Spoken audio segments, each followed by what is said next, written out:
शिवांश एक शांत स्वभाव का लड़का था जो जयपुर में अपने माता पिता के साथ रहता था।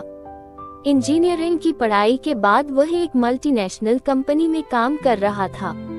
उसकी जिंदगी में सब कुछ ठीक था, बस एक खालीपन था प्यार का। एक दिन वह अपने दोस्त की शादी में गया। वहाँ उसकी नजर एक लड़की पर पड़ी, आराध्या। गुलाबी लहंगे में सजी वो लड़की जैसे पूरी महफिल को पीछे छोड़ रही थी। शिवांश की नजरें उस पर टिक गईं। शादी के बाद वो बस एक बार आराध्या से मिला और नाम ही जान पाया, मगर दिल में एक टीस रह गई।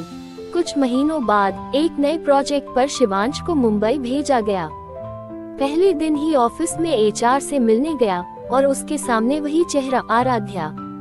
आप दोनों ने एक साथ कहा। कहने को तो ये इत्तेफाक था, मगर दिल ने इसे तकदीर का इशारा समझा। धीरे धीरे दोनों की बातचीत बढ़ी। Lunch break, meetings, office party, हर मौके पर दोनों एक दूसरे के करीब आते गए। एक साल के भीतर ही उनकी दोस्ती गहरी हो गई थी। एक शाम समुद्र के किनारे बैठकर शिवांश ने आराध्या से अपने दिल की बात कह दी।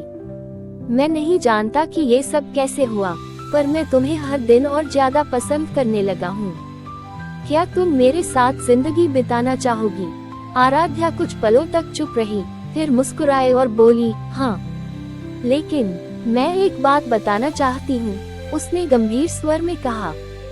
मैं पहले से एक रिश्ते में थी। वो रिश्ता बहुत बुरा था, लेकिन मेरा परिवार अब भी उसी लड़के से मेरी शादी करवाना चाहता है। शिवांश को जैसे किसी ने जमीन पर गिरा दिया हो, मगर उसने खुद को संभाला। क्या तुम उस रिश्ते में वापस जाना चाहती हो? शिवांश ने पूछा। बिल्कुल नहीं, आराध्या बोली, पर मैं अपने पापा के खिलाफ नहीं जा सकती। उन दिनों दोनों के बीच दूरी आने लगी। आराध्या धीरे धीरे खुद को शिवांश से दूर करने लगी और कुछ महीनों में उसने ट्रांसफर लेकर दिल्ली जा लिया।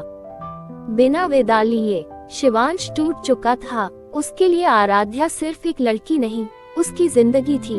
उसने उसे भुलाने की कोशिश की, लेकिन हर शाम, हर गाना, हर कोना उसे आराध्या की याद दिलाता।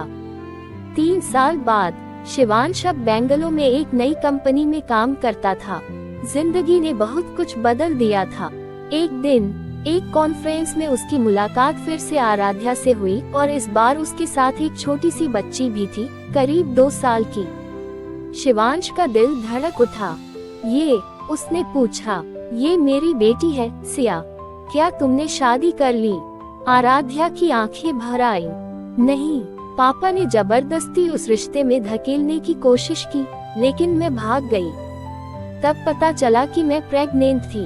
सब कुछ अकेले ही संभालना पड़ा। शिवांश चुप था। उसने कभी नहीं सोचा था कि आराध्या को इतने दुखों से गुजरना पड़ा। अब क्यों आए हो? उसने थोड़ा कटु स्वर में पूछा। आराध्या ने उसकी आंखों में देखा। क्योंकि अब भी तुम्हारे सिवा किसी और को नहीं चाहा। शिवांश के सामने एक बड़ा फैसला था। क्या वो एक सिंगल मदर से शादी करेगा? क्या समाज इसे स्वीकारेगा? क्या उसका परिवार मानेगा? वो कंफ्यूज था, पर दिल साफ था। वो आराध्या से मिला, सिया के साथ समय बिताया। धीरे धीरे उसकी और बच्ची की बॉन्डिंग होने लगी। एक दिन सिया ने उसे पापा कह दिया। उस एक शब्द ने सारी उलझनें सुलझा दी। जब शिवांश ने अपने माता पिता को सब बताया, तो पहले वे हक्का बक्का रह गए। एक ऐसी लड़की से शादी जिसकी पहले की कहानी सब जान चुके हैं। उसके पापा बोले, पापा, आप कहते थे कि इंसान का दिल देखो, उसका अतीत नहीं। क्या आप वही दिल वाली बात अब नहीं मानते? माँ ने हस्तक्षेप किया। शिवांश, क्या तुम खुश रहोगे उसके साथ?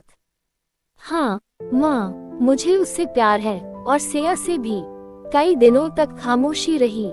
फिर एक दिन माँ ने फोन किया, आराध्या को घर लेकर आओ, हमें मिलना है। शादी बहुत साधारण थी, घर में परिवार और कुछ करीबी दोस्तों के बीच। लेकिन वह दिन शिवांश और आराध्या की जिंदगी का सबसे सुंदर दिन था। सिया ने फूलों से सजाई थाली उठाकर आरती की और शिवांश के गले लगकर बोली, अब पापा हमेशा मेरे साथ रहेंगे ना? शिवांश की आंखों से आंसू निकल आए। उसने दोनों को गले से लगा लिया। अब तीनों की जिंदगी एक नई शुरुआत की ओर बढ़ रही थी। जिसमें न समाज की परवाह थी, न अतीत का डर, बस एक दूसरे का साथ और ढेर सारा प्यार। कहते हैं प्यार आसान नहीं होता, लेकिन सच्चा प्यार अगर हो तो हर मुश्किल आसान लगने लगती है। शिवांश और आराध्या की कहानी यही साबित करती है कि जब इरादे मजबूत हो और दिल साफ, तो हर टूटी डोर फिर से जुड़ सकती है।